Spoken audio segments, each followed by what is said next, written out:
هلو هلو، وحشتوني وحشتوني وحشتوني.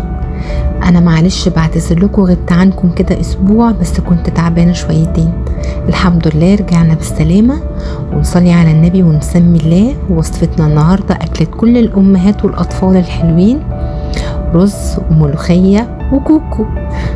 ايوه، رز وملوخيه وفراخ عادي. طبعا احنا عارفين كلنا الفراخ بنسلقها ازاي، بعد ما طبعا حطيناها في محلول النقع بتاعنا اللي هو ملح وكركم وشوية سكر وكل التوابل الجافة بتاعتنا وورق لورا وليمون، ونسيبها كده شويتين حلوين.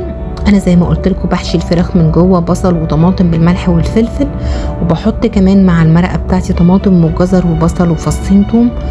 وبعد ما تبلت الفراخ بتاعتي من جوه ومن بره نزلت فيها في الميه المغليه، وحطيت التوابل بتاعتي ملح وفلفل وشويه حبهان، ولو عندك جوز الطيب حطي مع ورق اللورا وكل التوابل اللي احنا متعودين عليها، ونقول لها في امان الله.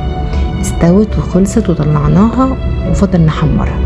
دلوقتي هنعمل شويه رز بالشعريه كده حلوين يرموا كده البدن. وطبعا عايزه اقول لكم ان مرقه الفراخ دي بتبقى هايله للي عنده برد بقى، للي عنده شويه تعب، للي معدته تعباه. بعصره ليمون كده بتبقى الشوربه مسكره وكلها فايده وغذاء. نزلنا بالشعريه في الماده الدهنيه بتاعتي، عايزه سمنه، عايزه زيت، عايزه زبده، اللي انت عايزه اعمليه. من شويه الملح دول بيخلوا الشعريه كلها تبقى لون واحد في نفس الوقت، مش جزء فاتح وجزء غامق. تقلبتين كده حلوين ونطول بالنا عشان الحاجة تاخد حقها. بقى لونها حلو جدا. ننزل عليها بكمية الرز المغسول ومتصفي عندي.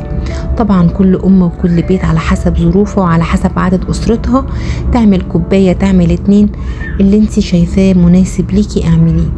المهم تعملي اللقمة بحب وبرضا وبراحة بال كده، هتدخل ان شاء الله على ولادك وعلى جوزك وعلى حبايبك كلهم بالهنا يا رب والصحة.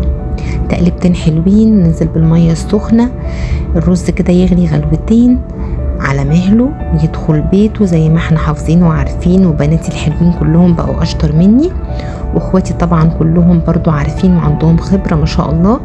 بس انا ما علي غير التذكير. انا ام زي كل الامهات، بحب انقل لكم وصفات بسيطة وسهلة اساعدها بيها يعني في الحياة بتاعتنا السريعة الجميلة اللي احنا عايشينها دي الحمد لله.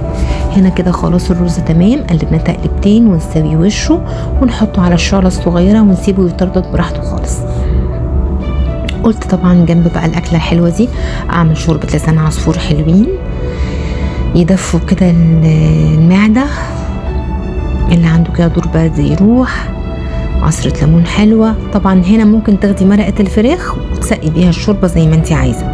مش عايزة وهتعملي زي تنزلي بمية مغلية مع مكعبين مرق حلوين، شوية فلفل اسود، شوية حبهان، غلوتين، وتقفلي عليها وتخلي لسان عصفور يستوي على البخار عشان ما يتشربش. طبعا في الاثناء دي تكون انت عملتي شوية سلطة والفراخ بتاعتنا تكون اتحمرت وكله يبقى تمام. ونبدأ في ايه بقى؟ في الملوخية الجميلة. هنا مرقة الشوربة بتاعتي خلاص خلصت. طبعا لو عندك ملوخية خضرة يبقى يا سلام، مش قادرة اوصفلك.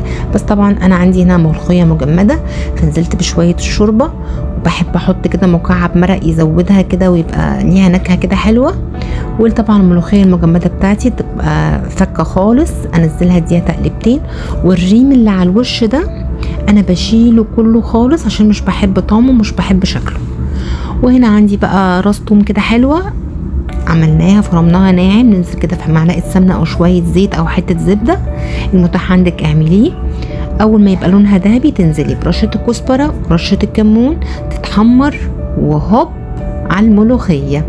خدي بالك التوم ما يتحرقش منك، يبقى لونه ذهبي كده عشان الطشة يبقى طعمها حلو، ما تبقاش ممررة منك. بس كده وبألف هنا وشفا خلصنا اكلتنا وظبطنا كل حاجة. يلا بينا بقى على السفرة بتاعتنا نفردها ونقول بسم الله. شوية الفراخ مع السلطة مع الملوخية والرز وشوية الشوربة التمام. يا رب الأكلة تكون جميلة وتكون بسيطة. دي أكلة أمهاتنا كلها وأكلة الأطفال اللي كلهم بيحبوها.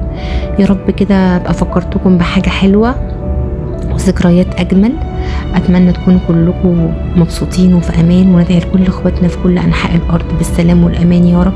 لو بتتفرجوا عليا لغايه دلوقتي ما تنسوش لايك وشير وسبسكرايب وكومنت، بكون مبسوطه بيه جدا جدا على اليوتيوب وعلى الفيسبوك والتيك توك والانستجرام. يا ريت نعمل فولو، بستنى كومنتاتكم وبفرح بيها. اشوفكم على الف خير، بحبكم جدا جدا جدا. باي باي.